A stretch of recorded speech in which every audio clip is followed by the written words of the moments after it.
Welcome to Dakota Preparedness. In the past 6 weeks, we've had a sea of chaos, a sea of SHTF, and that's plural, not singular. We've had a former president and candidate for the next president, an attempted assassination. We've had the internet infrastructure down for days and weeks with all sorts of disruption for travel and communications and obtaining financial resources. It's literally as if there's precursors taking place for larger events, and they will be multiple events and probably with post-event tremors and shocks. We are in for a long haul. So what can we do to prepare for this situation? Number one is to stay situationally aware. The way you do this is you have to have multiple news feeds. You can't rely on just one news source because there's too much distractions and dangers of them giving you the partial truth or just outright gaslighting you into believing something that just doesn't exist. And if the internet goes down, then you're going to need an AM, FM, shortwave radio so you can receive news. Number two, have some cash on hand. Recently, during the internet disruptions, we went to a Sonic drive-in, how all-American, mainstream, and guess what? They couldn't take credit cards. It was cash or you did not get your food. So say have some cash on hand.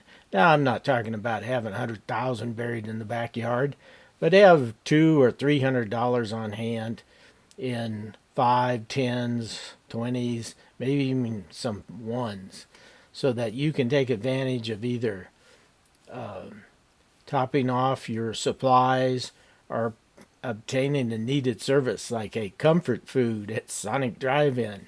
Number three, if the internet is down, have a hard copy reference library. Have some books on first aid, home remedies, how to educate your children at home if you had to, and books on gardening and hunting and other preparedness type books.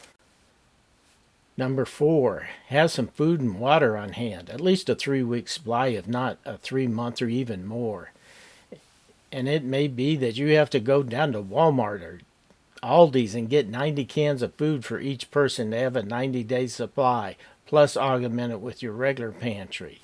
Have some aquatainers from Walmart or Amazon where you can store some water. Have a water filter like from Sawyer Gravity filter so that you can purify your water. Have a tarp where you can conduct a rain harvesting system.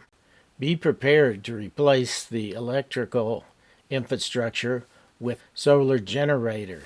I like the Bluetti AC-180, but Jackery and EcoFlow make some excellent generators.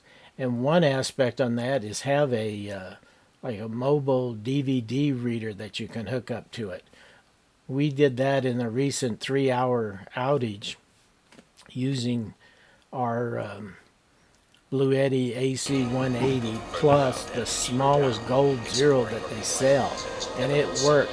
And it pulled so little power you couldn't even tell from the instruments that it was pulling power. So have a substitute for the infrastructure's electricity. Next, be able to do what you can to substitute for the fire and police protection. Now, in my local county, I have the utmost respect for my county fire department and county sheriff department. But there may come a day where you need your own fire extinguisher, and indeed you need your own cowboy bag with 2 Navy Colts and a Remington carbine, in other words, a modern pistol and a modern rifle or shotgun to protect yourself.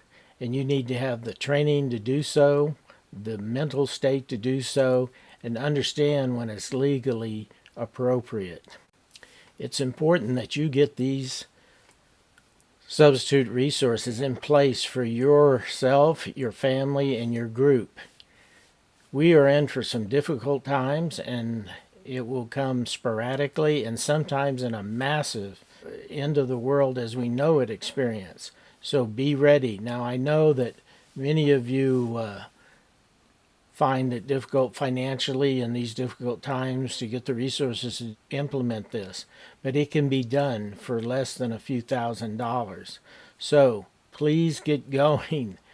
It will only benefit you in the next 6 months and in the next 4 or 5 years. If you found this video beneficial, please click like and subscribe. Be prepared. It helps the channel and it helps the community.